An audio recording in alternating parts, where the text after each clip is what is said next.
favorite Caribbean foods on the plate in front of you. The aroma, the taste. That's what you get from Coming Up Caribbean Restaurant and Caterers. With over 30 years experience serving authentic Caribbean food in South London. But did you know we cater nationally for your wedding, your funeral, and even your office meeting? So just scan the code today for an instant quote or call and talk to us on 07831 423 163. Coming up, succulent flavors to make your day. Coming up, take away. Bring a taste without the expense. Coming up, Caribbean Caterers, the taste without the expense. Proud sponsors of the Grantley TV show. We'll bring a taste without the expense. We'll bring a taste without the expense. We'll bring a taste without the expense.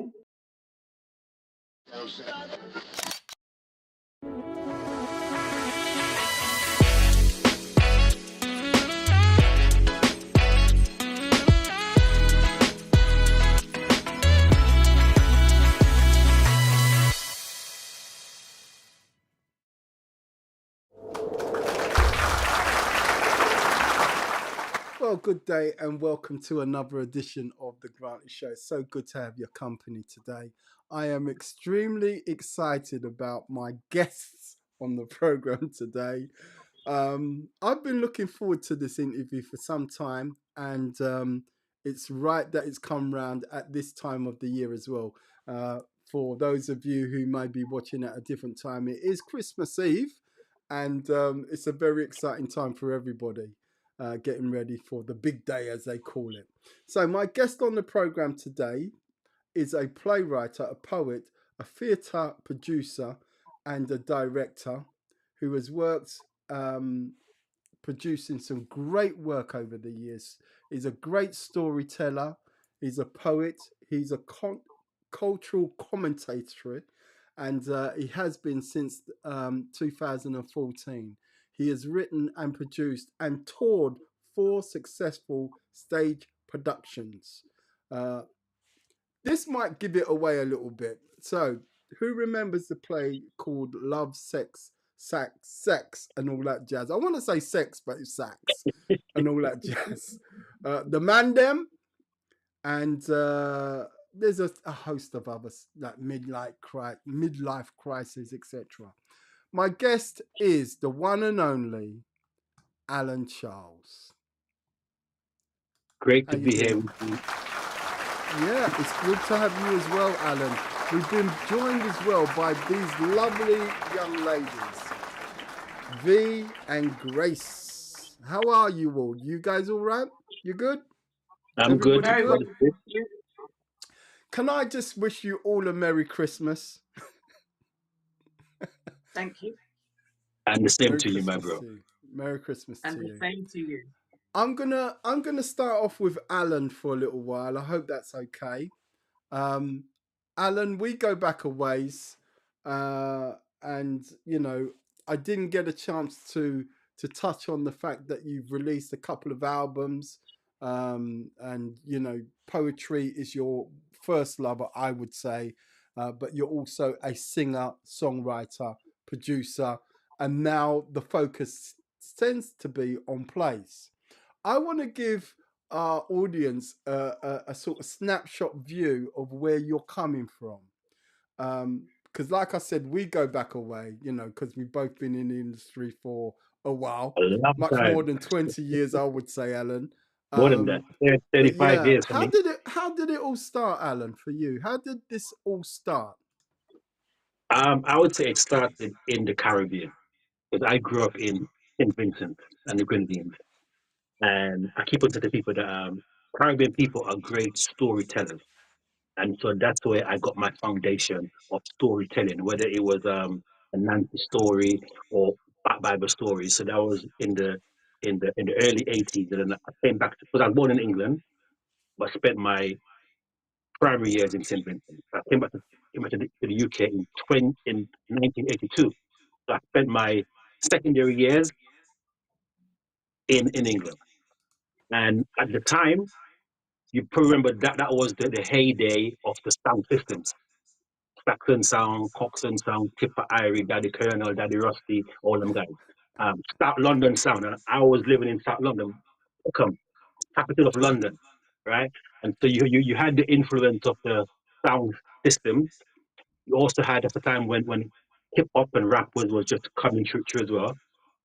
And so you had this cultural melting pot of the Caribbean flavor sound system chatting, and then you got the American hip hop, and me being in the church, you got the storytelling, the Sabbath school lessons, studies, and having to memorize your memory verse and all that stuff. And church played an integrated role in our upbringing. You know, pastor Absolutely. preaching, again storytelling. You know, and so storytelling has been in me, in my blood. You know, and in fact, for my O level, my piece was a piece of poetry, and for the piece of poetry, they gave me an O level. So I thought to myself, there is some value here, and I could probably use this for the bet for the betterment, you know. And so the chatting stroke posting started back in the mid 80s. But being a good 7 Day Adventist youth, you can't back then. Remember back then, right?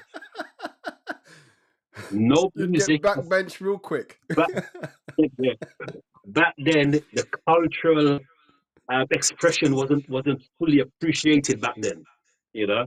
And so I had to drop the music and just focus on the words, and that's where the actual poetry then took place, because I couldn't do the chatting in church. Yeah. So I had to focus on just delivering the words, and obviously an element of dub poetry. You know, what I mean, influenced by the great Benjamin Zephaniah, Zephaniah. Lincoln, Yeah, most Lincoln Quincy definitely. Johnson, Maccabee, and all Yeah. those guys. And all So the those guys. actual Yeah. yeah, so the actual rap rhythm and rhyme was because of I mean, the UK back in the 80s and what was going on You know, creatively. one of my favorite pieces that you did back then was the one called "The Plan." The The plan, plan. The yeah, plan. Yeah. yeah, So yeah, that, you've that been around for a while. You've been writing. You've been delivering spoken word, etc., etc. But what got into your head the idea of starting to write plays? What was your first play, Alan, my and first play why? was actually called "I'm Getting There." I'm getting there. I'm getting there, and it was really it was really about the story of us being Christians on a journey to the kingdom, and the challenges and obstacles that we face as believers, and as a family. We are getting there. No one is there yet. We're on a journey, and it was just looking at some of the challenges we face in our Christian walk. And our first one was in 1998 at the Broadway Theatre, and then at Hackney Empire, and the Naya Centre in Manchester, the Derby Assembly Rooms in Derby. So my first actual play was I'm Getting There. Yeah. But Let's the fast. Let's play, fast. Yeah. Go on. Go yeah, ahead. so the play was it was an extension of the poems. Because my poems are mini stories, you know. Ah, Yeah, okay. if you give me a word, you would see I'm telling stories in my plays. You understand? Yeah. And Yeah. so then the play now came out of the poem. So rather than a 4 minute story, now it's a 2 hour story. Okay. Let me ask you this question. Let me get you to do this for me, so because of time. Give me a mini synopsis of your play title. So the one that I mentioned was Love, Sax, and All And That all that jazz. Jazz. Yeah, That was one of the first bigger plays that you started to do. But give me, indeed. from that point, give me a mini synopsis of what the plays were about. Start with Okay, that one. so that one was about the issues that we're facing in relationships. So you had four friends. One was single, happily single, contented to be single. You had one who was unequally yoked. You had one who was abused, and you had one who was trying to keep herself pure. but the pressure of the man them wanting to get the goods, and how do you keep yourself? Yeah. And as you mentioned, okay, put me straight on this one. So love, sax, and all that jazz. The man them followed, right? Right. And did it follow because you wanted like an answer or like a link between the first one? What Yeah, happened because there? The Mans the Dem. man then felt that they got a beating in Las Ola Jazz. So we had to do a version for the men then, and coming from the male perspective. So that one was Was called. it pressure, Alan? Was it pressure? Was it the girl? Yeah, Was it the guy saying, "Wait, what's going on here?" yeah, Was it pressure? because the first one was written from a female perspective, right? Yes. So the next one was from a male perspective. What do men want? Why do men cheat? What defines a man? You know. So the men that were not giving their story as it pertains to love, sex, and all that jazz. Okay, I'm getting there. Yeah, and that was the first one, like I said before, where All you're right. on the scripting journey Right. and some of the challenges. All After right. that, So we had the what midlife followed? crisis. What followed the men then? Midlife crisis. Ah, Yeah, midlife crisis right. for a specific age group. Yes, Midlife. when Gen Tell us X. So about that. when I reached 47 years of age, I realized that I was going through something. And I didn't quite know what it was. But as I researched, I realized that it's this phenomenon called midlife crisis, where you reach a stage in your life where you start looking back at your life and with certain regret, because you may or may not have achieved the stuff that you're set out into. And so we're now looking back because we now realize that we're getting old and we're nearer death than birth. And so Yes. sometimes within our life now, the pressure of having probably not achieved set goals can really influence you as you get older. I mean, the body isn't what it used to be. The hair is falling out. You're not attractive. You're not strong. Little creaks in the morning when you get up. The little clicks and Exactly. And I'm and saying the clips. Yeah. you And you talk about not reaching goals. That's if you ever set a goal in the first place. there. Yeah. So Yeah. it was. Yeah, it was how do we deal with those issues? Yeah, You know, those issues at a certain age. And how you know, can how can we how can we grow old gracefully? gracefully, absolutely. Sold out audiences across the UK, in the Caribbean and North America as well. Indeed. When I read things like that, Alan, I think of the challenges that you may have faced.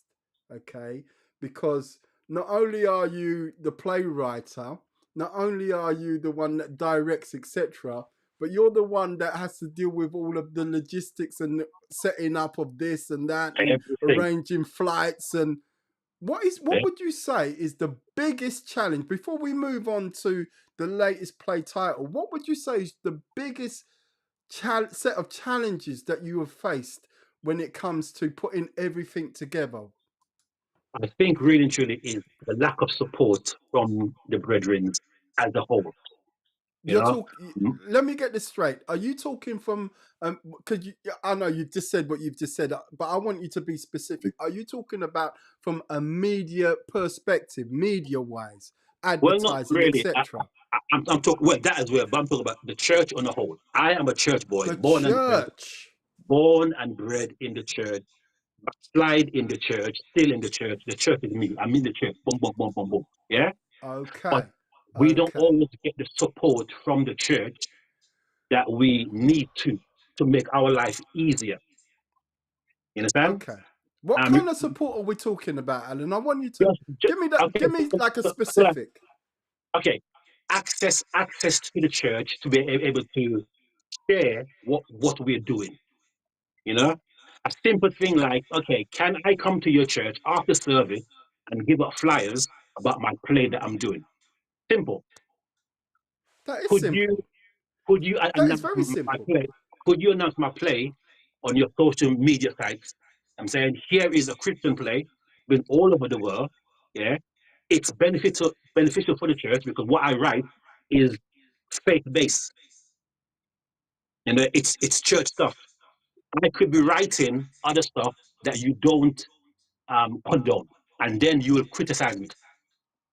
But you're But sticking to the I'm sticking, script. right, and I'm sticking to the script at an expense as well, because I can Yes, write because you could branch it out exactly. wider than the church script, but no, you've narrowed it to be For us, inclusive to the yeah. church, and you're feeling like, and you won't even like let me give No, out and yeah, flyers, and you won't even yeah. like mention it at on your And, announcements, and and this goes back all the way back. So it's not about the play, but on a whole, I don't think the church in the UK have really helped artists and practitioners you know, achieve what. I can relate to you so much, Alan, because we are doers. We don't Yeah, just talk about doing stuff; we do it. So I can relate to what you're saying. And what hurts is that when you believe that God has given you this, mm, and then you try to share it, right, at these levels with the church. Let's just put it that way, and it's not well received. It's, you know, and I don't know about you, right, Alan, and we're kind of going off script, but this needs to be said, right, because it's been going on for far too long. I kind of feel like, and I could be wrong, but let me just say it anyway. If it wasn't me that came with the idea, then I'm not going to entertain it. yeah, definitely. And It wasn't me. I, I I, didn't I write the have play, right. and you're So, coming to me as someone that did write the play, but it wasn't me, so I'm not going to entertain it. yeah, so I've got a product that has been tested worldwide. I'm saying it just needs for you now to just open up and let us work together. Yeah, I'm not in this thing for the money. If it was, I wouldn't be doing it. Jen. I'm saying, So the only way for you to get noticed on that level is for you to part with money, right, and find other avenues where you but, can, yeah, buy a but service it's or that making things of that the nature. work hard. It's giving me gray hair, and we could be working together because, like I said, what I'm doing is for the body. It is. It is. We Okay? all get old. We all Yeah, breathe in and out, indeed. and we all pay But taxes, and then with that, and we all but die. I'm still grateful that there has been enough people who have seen the vision and is supporting. So I'm not Yeah. ungrateful. I mean, And God will always put these people in your path, oh Alan. yeah, That's what I believe. Always. definitely. Always. So we Yeah, give and God thanks. We give God thanks. On to your new play, Alan. I am so excited. These wonderfully, beautifully young ladies are with us today.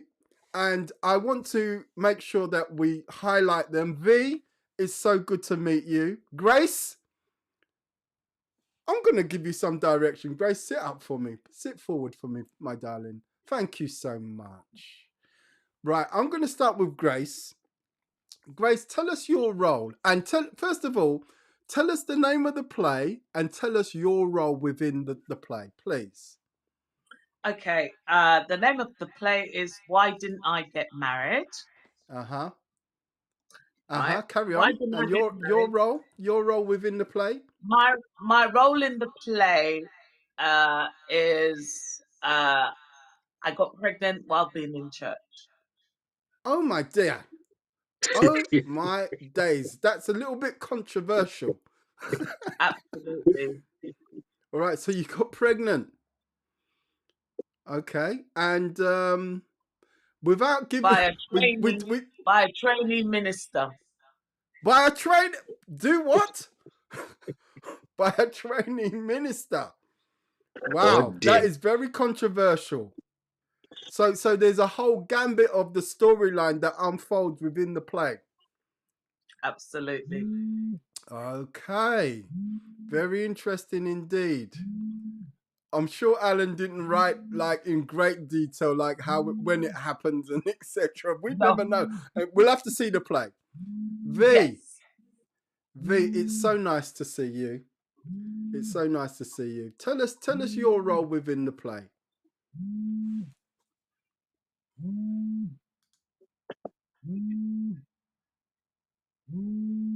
and we've your volume has decided to disappear. Are you still there with me? I can't hear you, my darling. Oh. All right, so okay, so you keep trying. I'm gonna get Alan to describe your role within the play. Tell us what V's up to, Alan. Okay, so the play is called Why Didn't I Get Married? And so we're Yes. tracing the story of individual women in the church who are not married and the reason why they're not married. So the character that Grace plays, her name is Donna, and what happened was that he was involved with a guy, got got got pregnant, but he left her with the baby and married someone else. So the bitterness and the resentment is the reason why she is not she's not married. You know, so Okay. it's that thing of where sometimes in the church the women are praying for a man, but the man them are praying preying on the vulnerable woman them. So that's her story. You know what I mean? Because the statistic is that there are 7 women to 1 man in the church, That's what it's been right? said. Right. Statistically, Right. 7 So, women to 1 man. so at least six That's a whole six heap of women, women. right? And Yeah. so because the men have so much option, sometimes we're guilty of taking advantage. And so in Grace's character, we're seeing that phenomenon where a lot of women are not married because they're fearful for the hurt and trauma of men who've abused them and taken advantage. Yeah. And Grace was taken advantage of. Yes. No, Yeah, Donna, not and Grace. end result that you became yeah, exactly. End result you became pregnant. Absolutely. Let me see if I can get a little bit more insight. So do you go through to the stage of actually having the baby, Grace? Yes. Yes, You I have do. the son, but he plays an absent son. A father, sorry. All right, so he's not in the so he, as they say, him drop him seed and run. Come Wow. on. He couldn't step up to the plate. Oh dear. So I guess a big deal is made of that as well, right? Yeah. Wow, this is gonna be some play indeed. So yeah, real life situations because these things happen in life.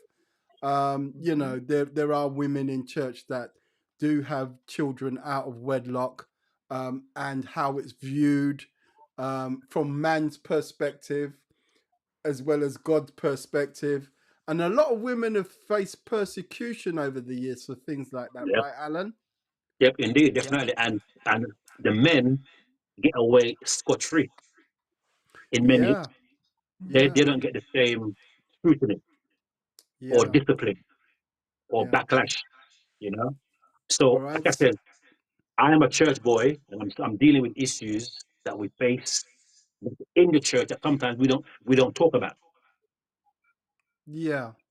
Um, why would you say that is? because we want to pretend that the church is perfect. So anything that goes against doctrine and beliefs, we want to put it under the carpet and put our head in the sand and pretend that it doesn't exist. But these things are real life, and it's how we as a church deal with it that will decide whether or not we are successful or not. Absolutely. I totally agree with you. Everything should be discussed in church.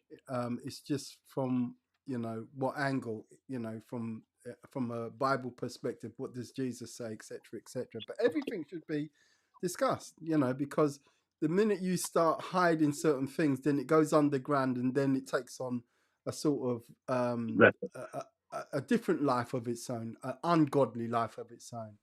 And for us as Christians to feel that we can't talk about real life is not, I'm sure it's not what God wants, when, people say that you should bring everything to God in prayer. Well, we can do that, but why can't we do that in church? Right? Yep. Why can't we do that? I think it's a fantastic play. The idea that you wrote the play on is absolutely brilliant. Let's talk about where people can see the play and where it's going to be, where you're going to be performing around the country. And let's start with some dates and some locations. So the first one will be January the 18th. We're going to be at the Luton Library Theatre. You can get your tickets from ticketsellers.co.uk. That's on the 18th of January. On the 1st of February, we're going to be at the Hackney Empire over there in Hackney. On the 15th of February, we're going to be at the Broadway Theatre in Catford. And on the 1st of March, we're going to be in Leicester, 2000 Theatre on the 1st of March. And then back to Birmingham, Easter Sunday, the 5th of April at the Crescent Theatre. So Luton is Grace's hometown, and then Birmingham is V's hometown. So they can tell you more about Is that right? Okay. Well, I'm going to see if I can get along to both locations because I need to be able to see V and Grace up close and personal. But yeah, I'm already looking forward to the play, Alan. I think the idea that you that God gave you to write on is an absolute one that most people would be able to relate to. And that's the whole purpose of when you write, Alan. You write from a perspective that is relatable. Yeah. And I guess that's part of the reason why what you've been doing has been so successful and well received. You know, I really do admire your tenacity. You've been going for a long time. You haven't given up. You haven't lost the faith. You haven't lost the drive. And at this stage, I just want to say thank you to all of you guys for playing such a great role in bringing this production to life. Thank you so much, Alan. Thank you, V. Thank you, Grace. Have a wonderful Christmas, everybody. And once again, Alan, I'm just going to leave you to just remind people where we can get tickets from again. Okay, so the 18th of January, we're going to be at the Luton Library Theatre. Get your tickets at ticketsellers.co.uk. On the 1st of February, Hackney Empire. Get your tickets at hackneyempire.co.uk, box office. On the 15th of February, the day after Valentine's, we're going to be at the Broadway Theatre, broadwaytheatre.org.uk, online. And on the 1st of March, 2000, we're going to be in Leicester in the East Midlands. Again, tickets at ticketsellers.co.uk. And finally, at the Crescent Theatre, Easter Sunday, the big one, back in Birmingham for the 3rd time. Why didn't I get married? It's not good for the man to be alone. But what about our black women? Ah, there you go. Thank you so much, Alan. Thank you, ladies. Thank you. Thank you, sir. Thank you. I really do appreciate you all. Thank you so much. Thank you for having us. You're more than welcome. Thank you. God bless. All right, so my guest on the program today, Alan Charles V and Grace. The play, as Alan has mentioned, is called Why Didn't I Get Married? Backed by popular demand, a new comedy play by Alan Charles. Thank you so much to my guest. Thank you to you for watching the program. I'm back in the new year with lots of great new guests. You can watch all of the interviews on G-Tracks TV, The Grantley Show, and also online via YouTube as well. Thank you so much, guys. God bless you, and we will catch up again at some point. I'm sure we will.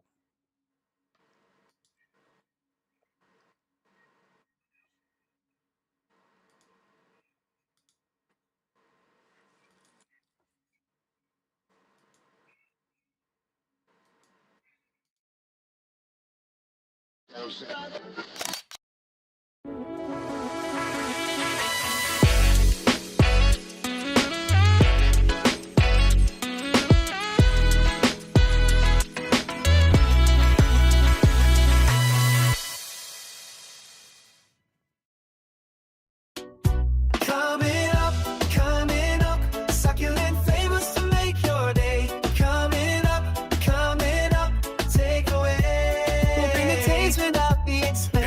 Imagine all your favorite Caribbean foods on the plate in front of you.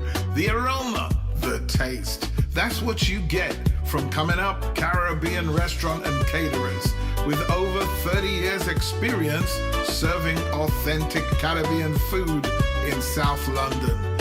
But did you know we cater nationally for your wedding, your funeral, and even your office meeting? So just scan the code today for an instant quote or call and talk to us on 07831 423 163. Coming up, succulent flavors to make your day. Coming up, take away. Bring a taste without the Coming up, expense. Caribbean Caterers, the taste without the expense. Proud sponsors of the Grantley TV show. We'll bring a taste without the expense. We'll bring a taste without the expense. We'll bring a taste without the expense.